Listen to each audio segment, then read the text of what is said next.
Okay, so what I'm going to do is I'm going to read a book to you. I want you to just listen, and then I'll tell you what we're going to do next, okay? Okay. All right. So this book is called Coyote, a Trickster Tale from the American Southwest by Gerald McDermott.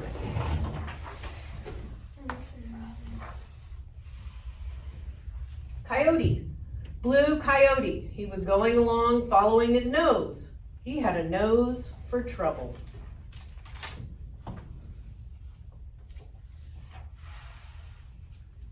Coyote stuck his nose into Badger's hole, but got bitten. Coyote wanted to have a flaming red head like Woodpecker, but his fur caught fire. Coyote went looking for Snake, but only found trouble. Coyote was always in trouble. Coyote came to a place where earth meets sky. He heard laughing and singing. He went up to take a look.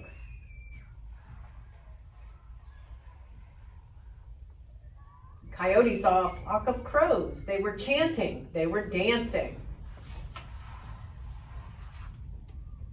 Then the birds spread their wings. They flew through the air and circled the canyon. Oh, if only I could fly, said Coyote. I would be the greatest coyote in all the world. Coyote called to the crows. Let me join you, he said. This foolish coyote wants to be like us, Old Man Crow said to his flock. Let's have some fun with him. Old Man Crow turned one eye toward Coyote. You may dance with us, he said. Thank you, said Coyote, but I want to fly too. Maybe you can, said Old Man Crow. Old Man Crow plucked a feather from his left wing. He told his flock to do the same.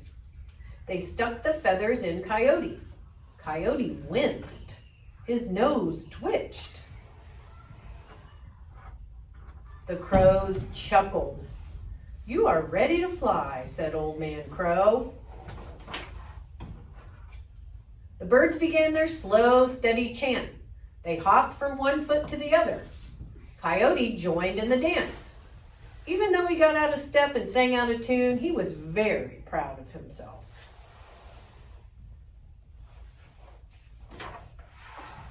The crows spread their wings and soared into the sky. Coyote followed. His flight was jerky. He tilted to one side. Since his feathers were only from the left wing of each bird, he was off balance. He fell to the ground. Wait, he cried out, don't leave me behind. The birds returned and gathered round Coyote. We must balance him, said Old Man Crow. Old Man Crow plucked a feather from his right wing. Each of his flock did the same. Coyote cringed as they stuck the feathers in his fur. The crows cackled. Now I'm perfect, said Coyote. I can fly as well as the rest of you. Coyote had become rude and boastful. He danced out of step. He sang off key. The crows were no longer having fun. The birds again began their slow, steady chant. Coyote hopped along, flapping his feathered legs and singing sour notes. The dancers spread their wings and leapt into the air. Soon the crows were flying high over the canyon. Coyote struggled to keep up. Carry me, he demanded. The crows circled Coyote but didn't carry him. Instead, they took back their feathers, one by one. Coyote sank through the air. He fell straight down. Woo! He howled. Coyote fell so fast his tail caught fire. He fell into a pool on the mesa. Coyote crawled out of the water. He heard laughter and saw the crows flying away. Coyote ran after them. He tripped and fell, tumbling in the dirt. Coyote went home soaked and covered with dust. To this day, he is the color of dust.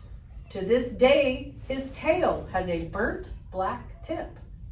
To this day, Coyote still follows his nose. He has a nose for trouble. He always finds it. Okay, so what do you think about that book? He's trying to like do everything. Yeah, he's trying to do everything. What about you, Alex? He's acting like he's the boss. Very nice. Okay, so what this is called is a trickster tale. It's in the title there. It's a trickster tale.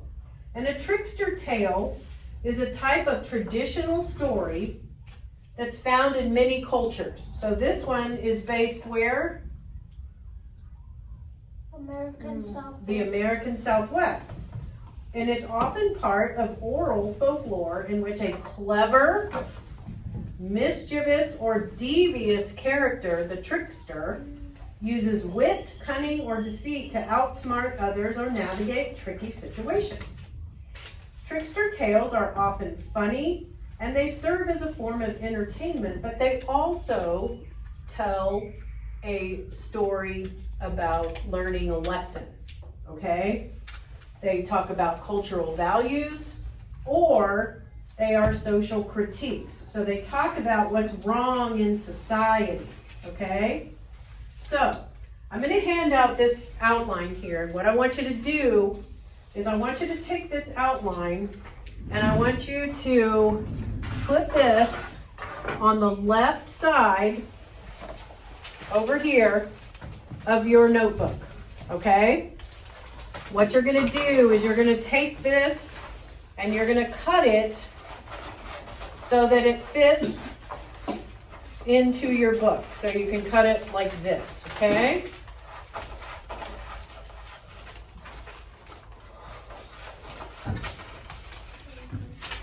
Okay, so it should look just like this, okay? Sophia, I'm going to do you a favor and just give you the one I cut, all right?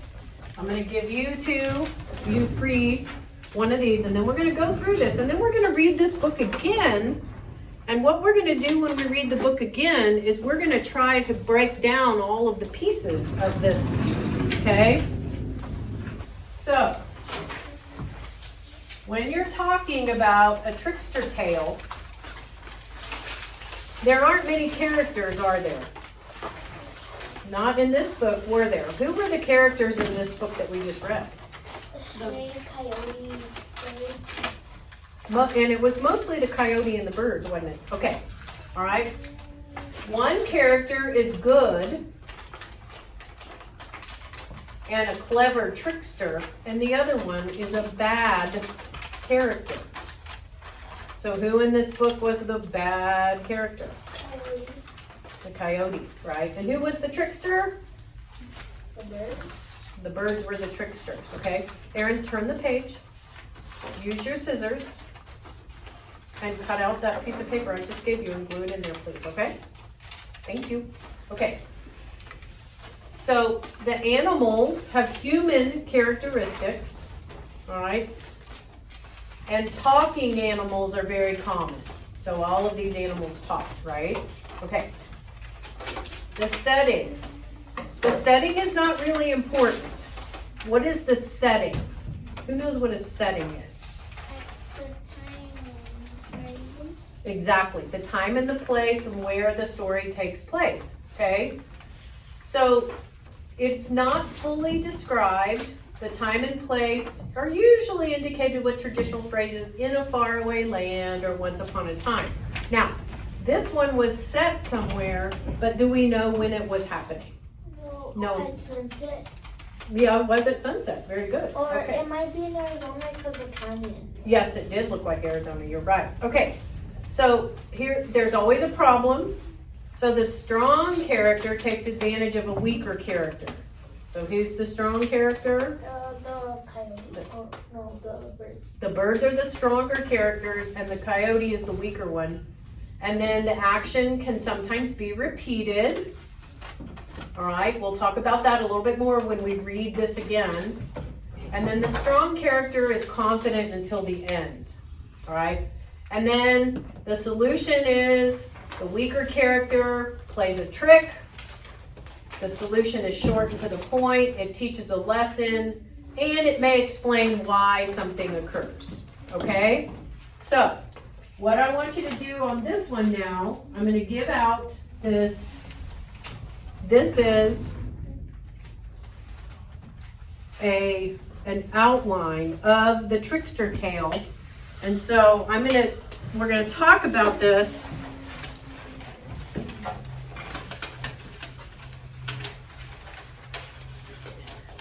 There you go.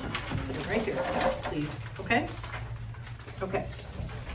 All right. So let's start. Let's read this again, and in this time that we read it, I want you to write down, there are pencils on your desk, what is the setting,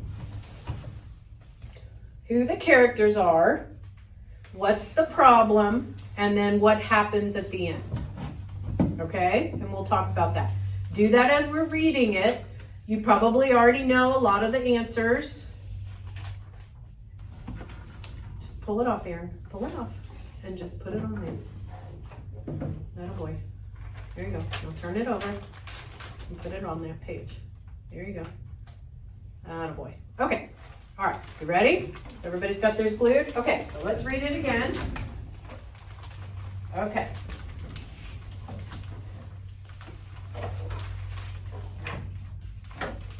So we have Coyote.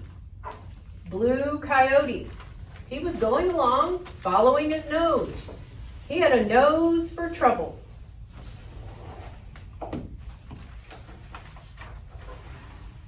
Coyote stuck his nose into Badger's hole that got bitten. Coyote wanted to have a flaming red head like Woodpecker, but his fur caught fire. And Coyote went looking for Snake, but he only found trouble. Coyote was always in trouble. Coyote came to a place where earth meets sky. He heard laughing and singing. He went up to take a look. You should be filling out your form right now. The form up here, Alex, that I gave you. This one, that one. Aaron, this one right here. This is what you should be doing. Thank you, though, for following along in the outline. Okay. Coyote saw a flock of crows. They were chanting. They were dancing. Then the birds spread their wings. They flew through the air and circled the canyon. Oh, if only I could fly, said Coyote. I would be the greatest coyote in the world.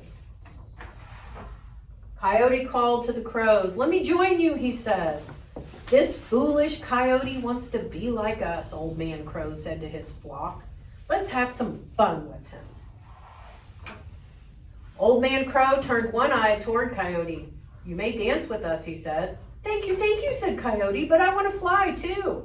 Maybe you can, said Old Man Crow. Old Man Crow plucked a feather from his left wing. He told his flock to do the same. They stuck the feathers in Coyote. Coyote winced. His nose twitched. The crows chuckled. You are ready to fly, said Old Man Crow. The birds began their slow, steady chant. They hopped from one foot to the other. Coyote joined in the dance. Even though he got out of step and sang out of tune, he was very proud of himself. The crows spread their wings and soared into the sky. Coyote followed. His flight was jerky. He tilted to one side. Since his feathers were only from the left wing of each bird, he was off balance. He fell to the ground. Wait, he cried out, don't leave me behind. The birds returned and gathered round Coyote. We must balance him, said Old Man Crow. Old Man Crow plucked a feather from his right wing. Each of his flock did the same. Coyote cringed as they stuck the feathers in his fur. The crows cackled. "Now I'm perfect," said Coyote. "I can fly as well as the rest of you." Coyote had become rude and boastful.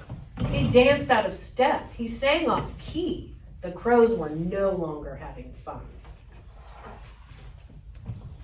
The birds again began their slow, steady chant. Coyote hopped along, flapping his feathered legs and singing sour notes. The dancers spread their wings and leapt into the air. Soon the crows were flying high over the canyon. Coyote struggled to keep up. "Carry me," he demanded. The crows circled Coyote but didn't carry him. Instead, they took back their feathers one by one. Coyote sank through the air. He fell straight down. "Ooh," he howled. Coyote fell so fast his tail caught fire. He fell into a pool on the mesa. Coyote crawled out of the water. He heard laughter and saw the crows flying away. Coyote ran after them. He tripped and fell, tumbling in the dirt. Coyote went home soaked and covered with dust. To this day, he is the color of dust. To this day, his tail has a burnt black tip.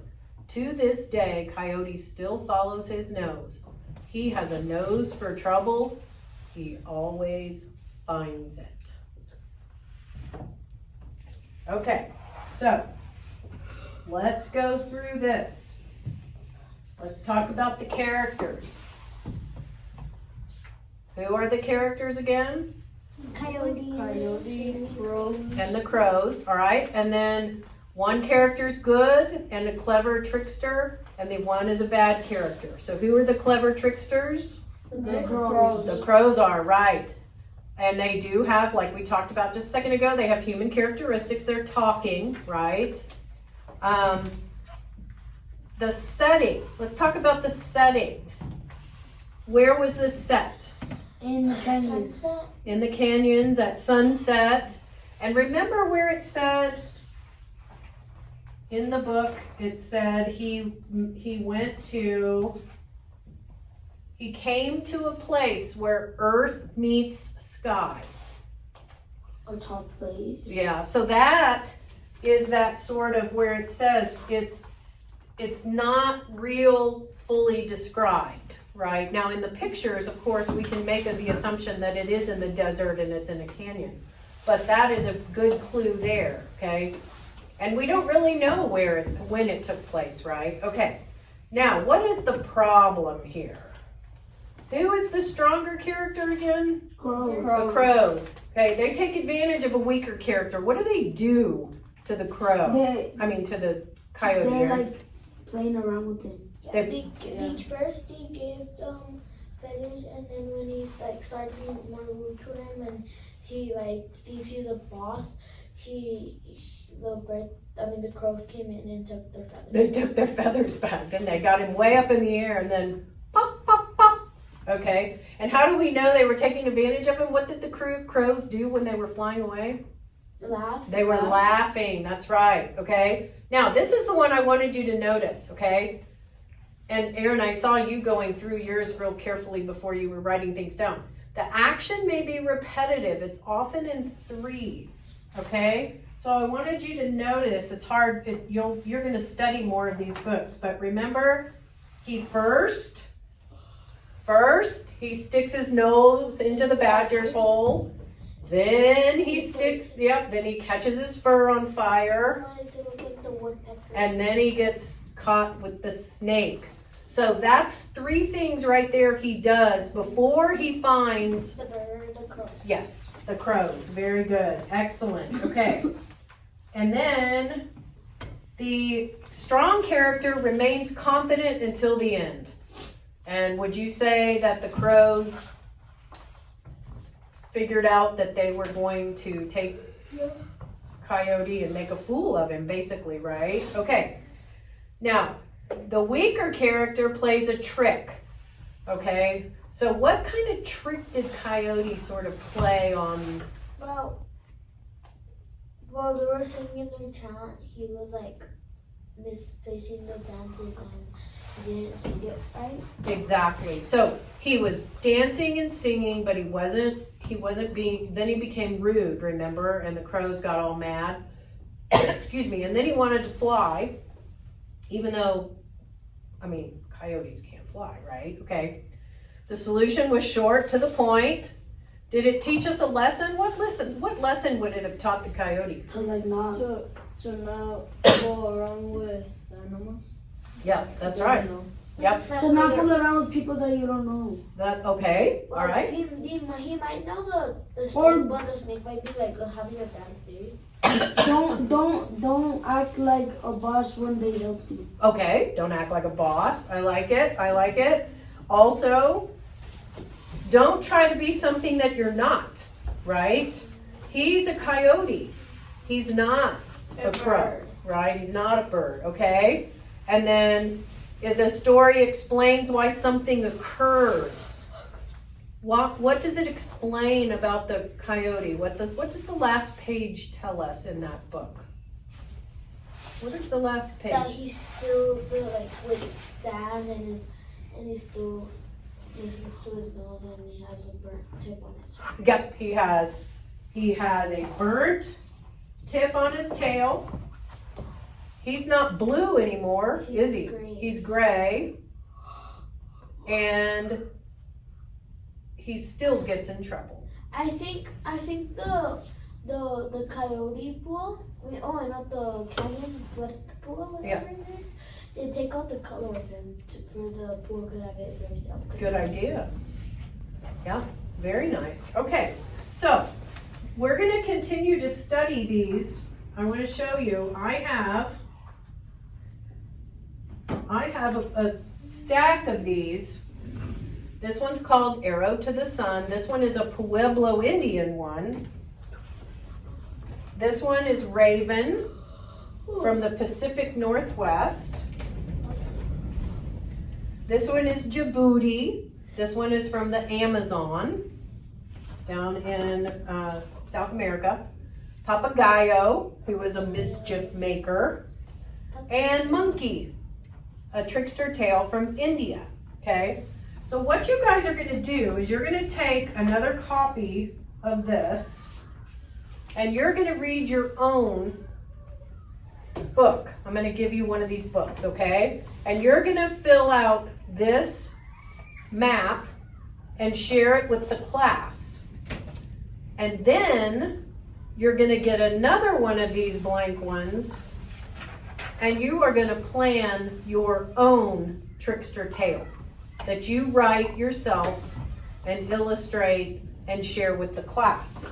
And here's what I want to show you. I did this before with some of my students a long time ago, but I wanted to show some of them to you. And this is what yours are going to look like, okay? All right, so this one is called The Bass and the Sawfish.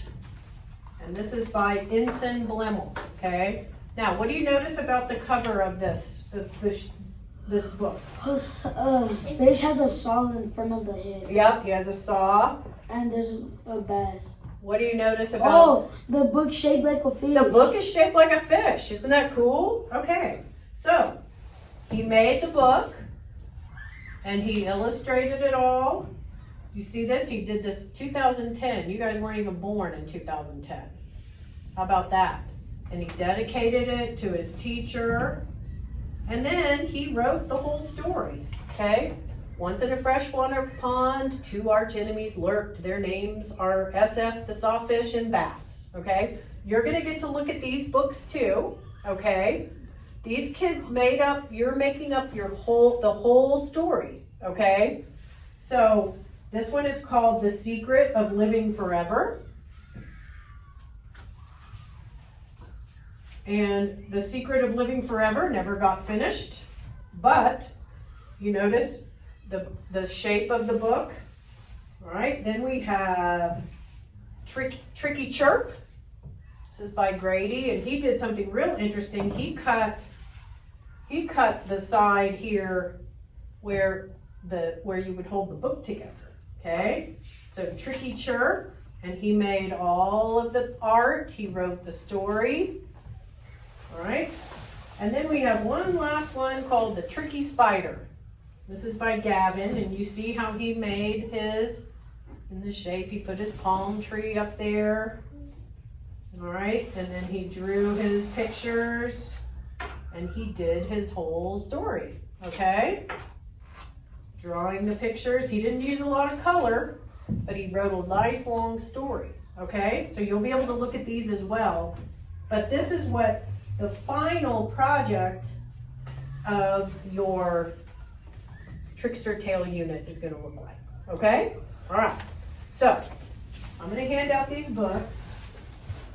I'm going to hand out another piece of, or another character map or book map, okay?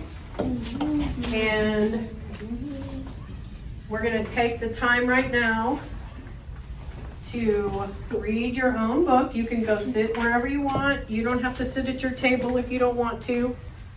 Well, how about you do Djibouti? And then how about you do Raven? Okay? All right. Okay.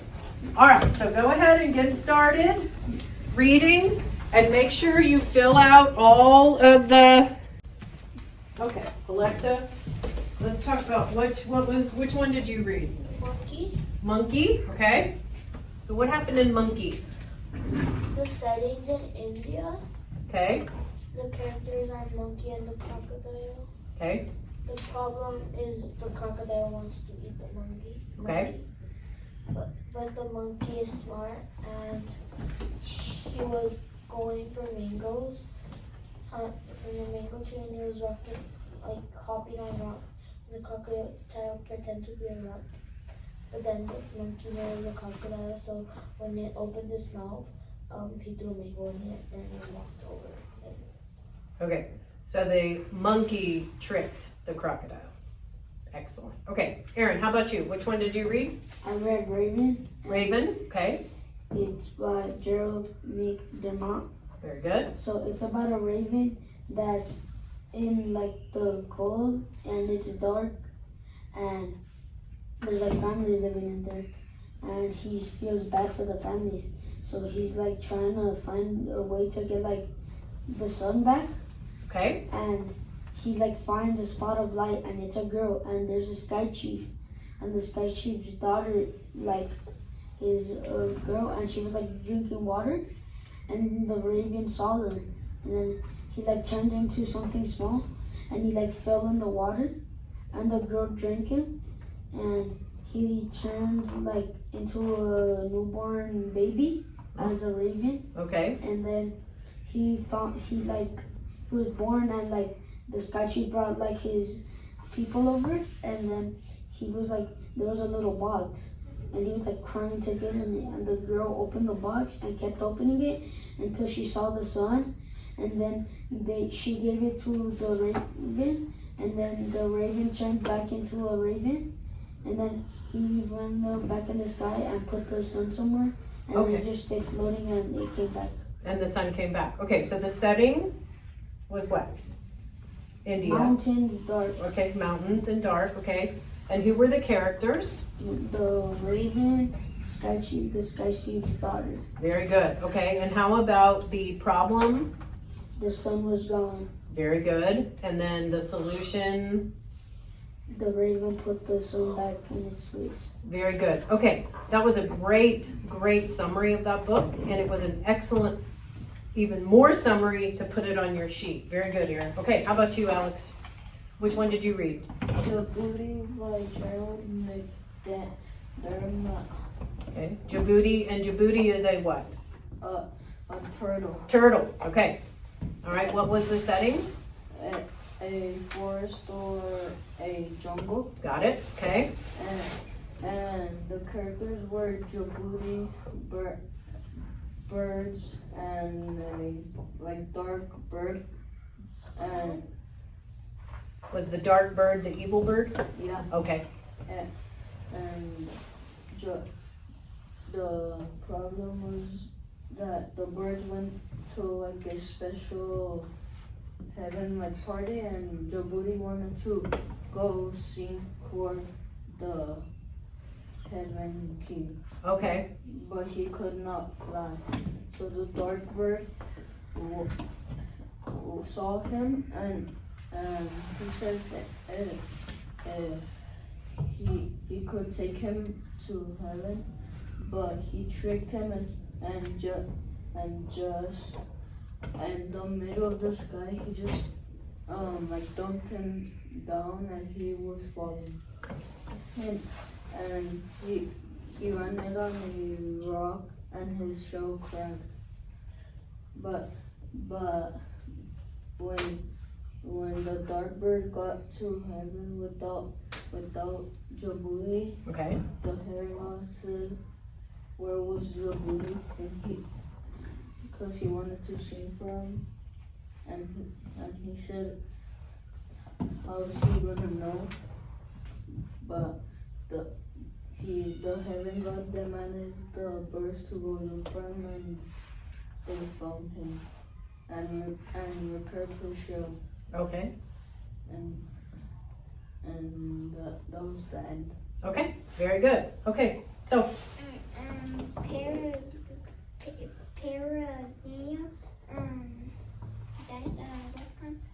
and there was it was nighttime. Okay. And maybe they're in like a jungle. okay. There was a spider monkey, some butterflies, a parrot, and a moon dog. Okay. The moon dog was pretty hungry, and he wanted to eat the moon because it was big, and he took a bite, and then a couple minutes later, the parrot was singing, and the night creatures were saying for him to be a little bit more quieter. Okay. And then he was keep singing, and then one of them were saying him to shut up, and then he finally did, and then the moon dog kept eating the moon, and then he tasted the sweetness, and then the night creatures the parrot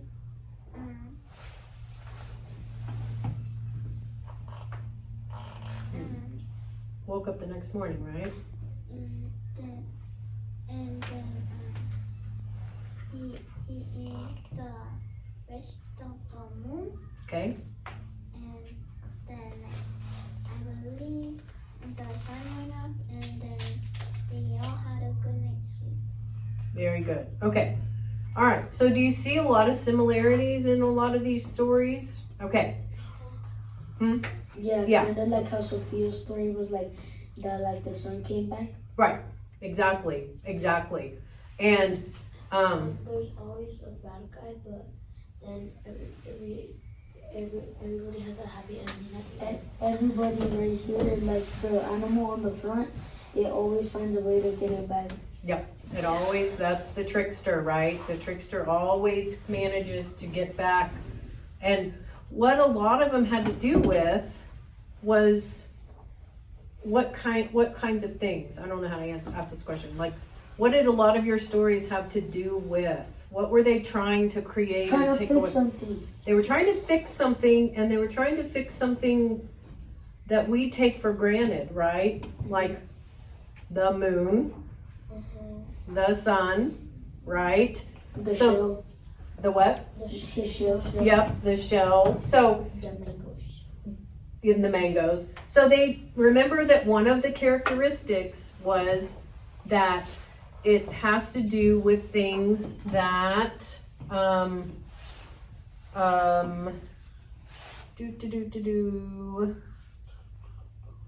teaches a lesson, or it explains where something comes from. So think about these tales, these trickster tales. A lot of these were passed down generations and generations and generations when they couldn't write. All they had was oral storytelling. And they didn't have Rembrandt and Galileo and all of those people who discovered why the sun is where it is, why the moon is where it is, the earth goes around, all that kind of stuff. They were trying to explain things, only things that they could see, okay? And like, for example, in the coyote story, where the earth meets the sky, well, we know that the earth is round, but they didn't know that, right? Back in the day, they thought that there was a line and the sky came down and the earth hit it. So you've got to think in terms of, what are you trying to explain that seems a little inexplicable, all right? Now, I had one kiddo, I don't have his book, but I had one kiddo who wrote a story, and he was in 5th grade, so he was a year older than you guys, and it was about a tiger, and the tiger tried to, I can't remember exactly why he went down, but he went down into the earth, and he got chased by, the tiger was chasing something, and it melted. And because he ran around so fast and fast and fast, and it melted, and what it created was the lava that comes out of a volcano. Oh. See? So think about years and years and years and generations ago, there were people who lived next to these volcanoes, and this lava came out. What explanation would they have? That maybe somebody was angry, right? Mother Nature, exactly. So you've got to kind of set your minds back to looking at things around the world, around you, that make sense to us now, but maybe didn't make sense back in the day, right? Before stuff grow. Exactly. Okay? So here's what I want you to do. Hang on, let me turn the camera off, okay? All right, what I want you to do is I want you to sit and think about, just brainstorm. You can brainstorm with your partner. Okay. You can brainstorm with me. I want you to think about different things that you might want to write a trickster tale about, okay? Alexa just said, how do things grow? Like what kinds of things? Like people or plants. Okay, so that's something to pursue. So what we'll do is we'll brainstorm in our notebooks, in our interactive notebooks, and then we will talk about it as a group. Each of you can share out what you do, what you have in your notebooks, and then we can work on deciding what story you might want to write, and we will then use this map again for your story, so you can write down your setting, you can write down your characters, your problem, and your solution. Okay? Does that make sense? Does that sound like a good plan? Oh, it looks like Snack is here. Yay!